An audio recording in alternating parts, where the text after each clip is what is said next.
آپ کے خیال میں یہ کام جو اسٹرکچر تھا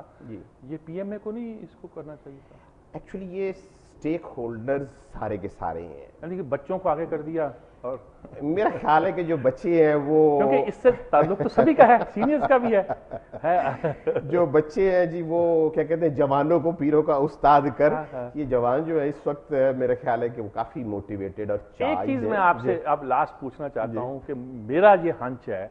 کہ ہمارے جو میڈیکل کالجز اور جتنے بھی پروفیشنل کالج ہے، انجینئرنگ کالج ہے، ایم بی اے ہماری ڈگری ہیں، آئی ٹی کی ڈگری ہیں، اس میں اس بات پہ تو زور دیا جاتا ہے کہ آپ اپنا وہ نالج پورا کریں جو آپ پڑھ رہے ہیں، اپنے پروفیشن میں ایکسل کریں اور آگے جائیں، اور درست بات ہے۔ اور اس میں ایک ریٹ ریس چلی ہوئی ہے پیسے کی، وہ بھی ایک آئی ٹی میں کیوں جانا ہے، پیسہ کمانا ہے،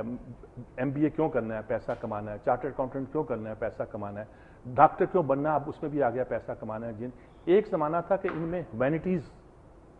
جو سبجیکٹس ہمارے ہیں، لٹریچر کا ہے، فلسفے کا ہے، یہ پڑھائے جاتے تھے۔ پڑھائے جاتے کا مطلب یہ تھا کہ وہاں بڑے اچھے اچھے شاعر ڈاکٹر پیدا ہو گئے ہیں، بڑے بڑے اچھے اچھے شاعر۔ ان کا مزاج، ان کے ہاں فنکشن جو ہوتے تھے اس میں ایکٹیویٹیز ایسی ہوتی تھی جس میں ایک طرح کی ہیومینٹیز میں ٹریننگ ہوتی تھی۔ کیا ہم نے وہ جس کو ہم تربیت کا نظام کہتے ہیں، انٹریکٹ کرتے تھے، علم کے ذریعے کرتے تھے، وہ ختم نہیں کر دیا ہم نے کچھ؟ یہ آپ کی بالکل صحیح آبزرویشن ہے کہ جو موریلٹی ہے یا ایتھکس ہیں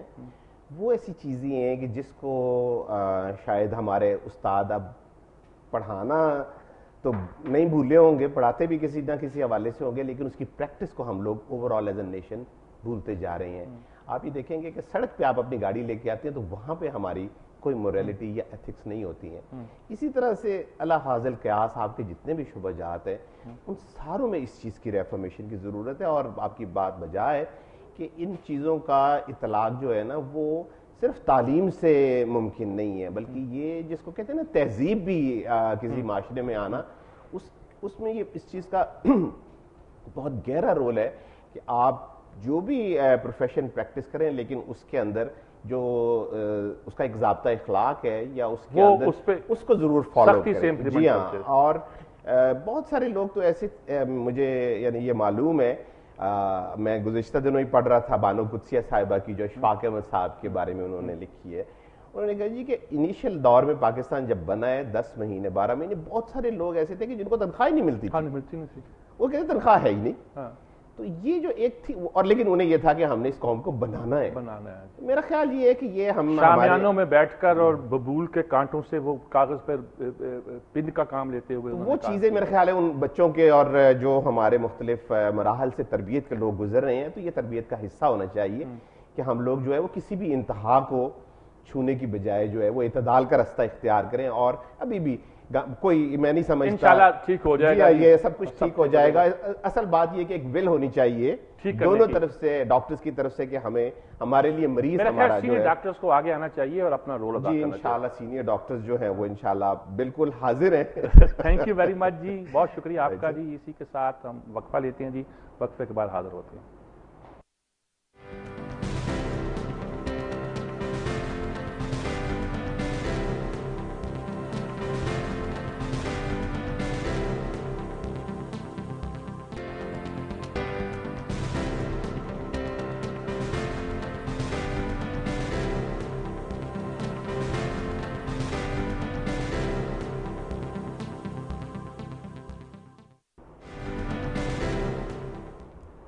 ناظرین کرام، دو آرٹیکل میں سامنے میرے بلکہ ہیں جو بہت، ایک سرتاج عزیز صاحب کا آرٹیکل جو پاکستان کے وزیر خارجہ بھی وزیر خزانہ بھی رہے ہیں،